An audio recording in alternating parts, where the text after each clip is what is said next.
Hey, what's going on, Rockstars? Welcome to the channel. I want to do an update on the video I posted regarding the port workers strike, the ILA, that's the International Longshoremen, who are currently on strike. We're on day 2 of them not showing up to work. And there was an update, a news story that Elon Musk, the owner of Tesla and former PayPal, and of course he owns Twitter/X now, Elon posted about the leader of that union. His name is Harold Daggert. He's like 73 years old. He lives in New Jersey.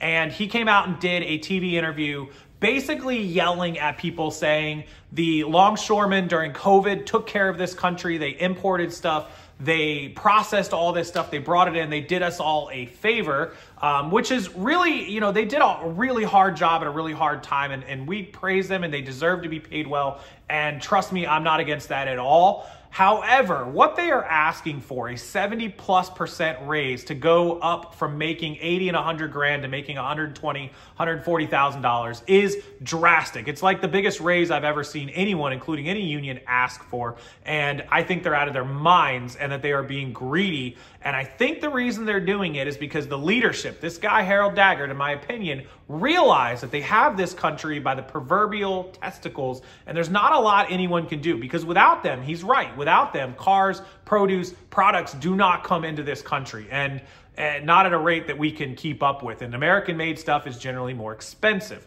I love made in America, but it does cost more money. The labor is simply cheaper overseas. We know that. So this guy, I think, is trying to play a position of power rather, to force people down to their knees to do what they want. So he's just thinking of the greater good of his union and not of this country as a whole, to come to some bargaining table agreement, some middle ground. They offered him a 50% raise across the board, and they declined it. That to me is greed. That's crazy. Can you imagine a $20 an hour warehouse worker walking into his job, say at a Walmart warehouse, and going, "You're gonna pay me $32, $34 an hour, or we're gonna stop. And we're all gonna do it." I mean, holy crap, right? People are begging for dollar raises, $2 raises, 15% raises. Meanwhile, these guys are trying to get 70% plus raises. And I'm not saying they don't work hard.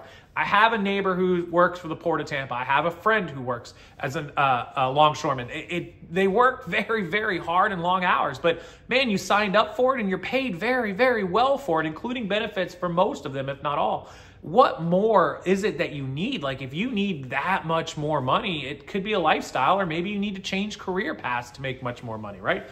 They're looking for money that, you know, first year doctors make and lawyers. It's a pretty substantial amount of money. It's not like we're talking about the difference from 50 grand to 70 grand where your lifestyle doesn't change that much. It's a pretty big jump when you get up into that 120, 130, 140. Now, let's talk about Harold Daggert, the guy in charge of all of this. Reportedly, he's paid $900,000 a year and an additional $173,000 a year as the leader of his local union. So $900,000 is the International Longshoremen head, and $173,000. So $1,073,000 a year is this guy's salary. Plus, who knows what other backroom deals he's doing. Anybody in positions of power like this always tend to make more money on other deals. I'll put some pictures up here. Elon Musk tweeted/X'd, whatever you want to call it, that this guy lives in a 7,000 square foot house in New Jersey, that he attends places like Mar-a-Lago with Trump, very expensive dinners, very expensive events, charity stuff, and that he had a yacht that was bigger or more expensive than Elon's. And Elon texted or tweeted, "This guy had more yachts than me." This guy lives a really good lifestyle. Like, he is fighting to get these people more money, and I get it that he's looking out for his workers and his union, but this is a guy who hasn't missed a meal and hasn't missed a bill payment in a long,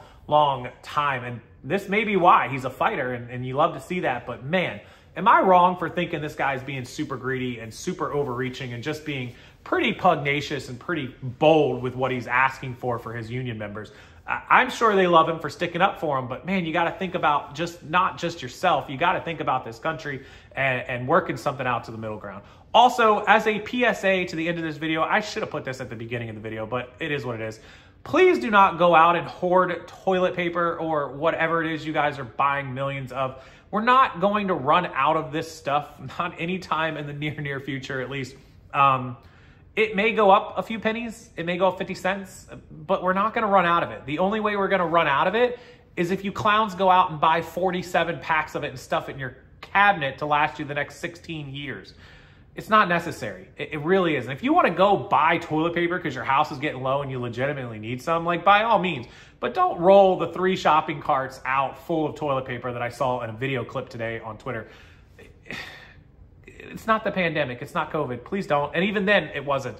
Like, I don't know. I'm just going to leave it there because I have a lot of opinions about that stuff and I don't like any of it. So that's my update with the international longshoremen and what they're looking for. I'm curious what you guys think. Do you think they're being greedy? Do you think they're overreaching? Do you think they're going to come to an agreement here and find some middle ground and get back to work?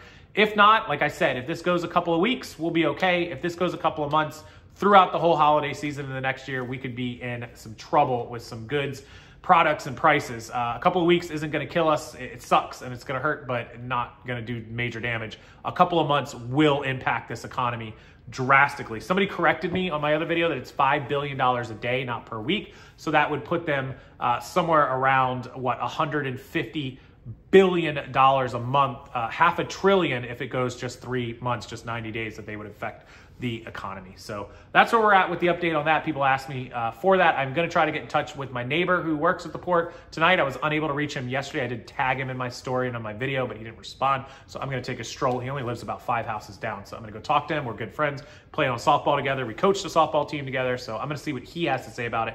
Maybe he'll come on video. If I can get him on video, I'll do an interview with him. He knows a lot about it.